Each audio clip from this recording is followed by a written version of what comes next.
Genesis chapter 33. Jacob meets Esau. Jacob saw Esau coming with his 400 men, so he divided the children among Leah, Rachel, and the two concubines. He put the concubines and their children first, then Leah and her children, and finally Rachel and Joseph at the rear. Jacob went ahead of them and bowed down to the ground 7 times as he approached his brother.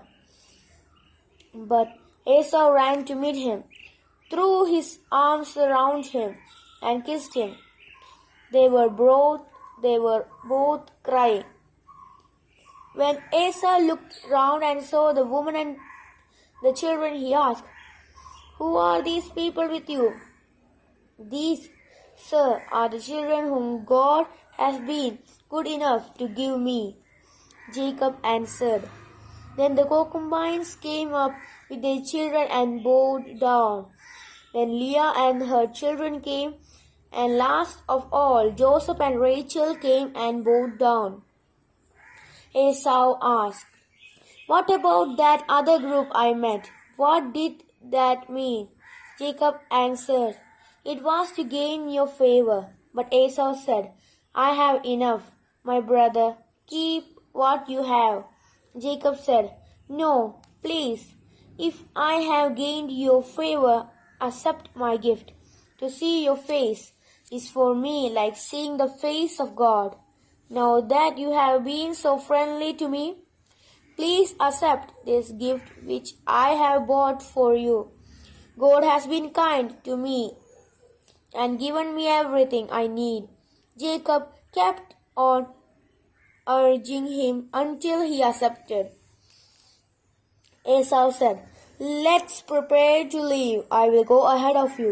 Jacob answered, "You know that the children are weak, and I must think of the sheep and cattle with their young. If they are driven hard for even one day, the whole herd will die. Please go on ahead of me, and I will follow slowly, going as fast as I can with the livestock and the children until I catch up with you in Edom." Esau said, "Then let me leave some of my men with you." But Jacob answered, "There is no need for that, for I only want to gain your favor." So that day Esau started on his way back to Edom. But Jacob went to Succoth, where he built a house for himself and shelters for his livestock. That is why the place was named Succoth. On his return from Mesopotamia, Jacob arrived safely at the city of Shechem in the land of Canaan and set up his camp in a field near the city.